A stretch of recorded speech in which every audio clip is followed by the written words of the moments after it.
कक्षा 10 से रविंद्र केलकर जी का पतझड़ में टूटी पत्तियों का दूसरा अंश झेन की देन।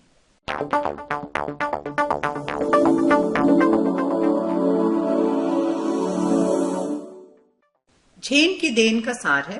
प्रस्तुत प्रसंग में लेखक कहता है कि जापानी लोगों की मानसिक बीमारियां अधिक हैं। इसका कारण यह है कि जापान में जीवन की गति बहुत तेज है। उनका मस्तिष्क निरंतर क्रियाशील रहता है, जिससे वे तनाव और मानसिक रोगों के शिकार हो जाते हैं।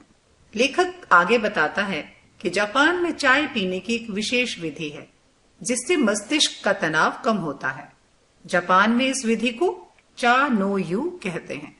लेखक अपने मित्रों के साथ ऐसी ही एक टी सेरेमनी में जाता है। वहां का चाय पिलाने वाला उनका स्वागत करता है और अंगीठी सुलगाने से चाय प्याले में डालने तक की सभी क्रियाएं अत्यंत गरिमापूर्ण ढंग से करता है। लेखक कहता है कि इस विधि से चाय पीने की मुख्य विशेषता वहां का शांतिपूर्ण वातावरण था। वहां 3 से अधिक लोगों को प्रवेश भी नहीं दिया जाता था। लेखक और उसके मित्रों को वहां प्याले में 2-2 घूंट चाय दी गई, जिसे उन्होंने धीरे धीरे करके लगभग 1.5 घंटे में पिया।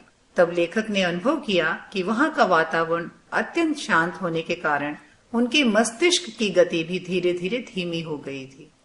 लेखक को लगा जैसे वह अनंत काल में जी रहा है। लेखक को चाय पीते पीते यह भी ज्ञान हुआ कि मनुष्य व्यर्थ में ही भूतकाल और भविष्य काल में उलझा रहता है। वास्तविक सत्य तो वर्तमान है, जो हमारे सामने घटित हो रहा है।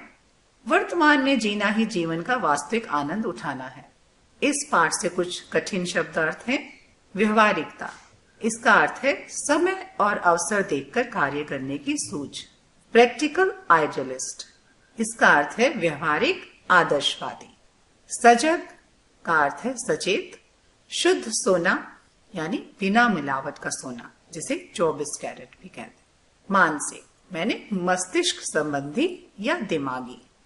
आगे शब्द हैं मनोरुग्ण, तनाव के कारण मन से अस्वस्थ। प्रतिस्पर्धा मैंने होड़।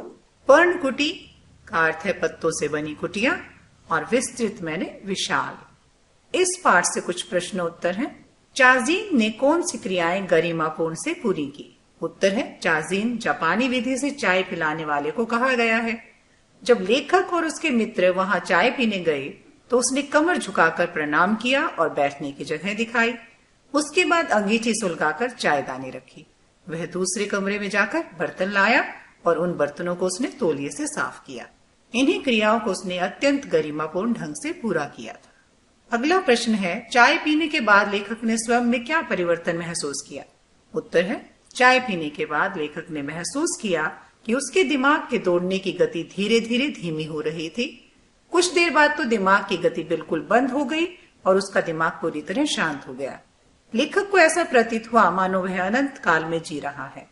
उसे अपने चारों ओर इतनी शांति महसूस हो रही थी कि उसे सन्नाटा भी साफ सुनाई दे रहा था। अगला प्रश्न है, व्यक्ति विशेष की उन्नति समाज की उन्नति है। इस विषय पर अपने विचार लिखिए।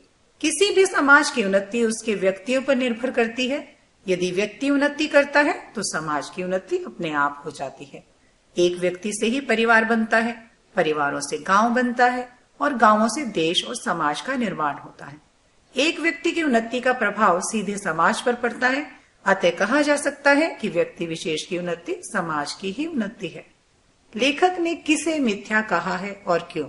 लेखक के अनुसार मनुष्य प्राय बीते दिनों की खट्टी मीठी यादों में अथवा अपने भविष्य के सपनों में डूबा रहता है। वास्तव में भूतकाल और भविष्य काल दोनों ही मिथ्या हैं।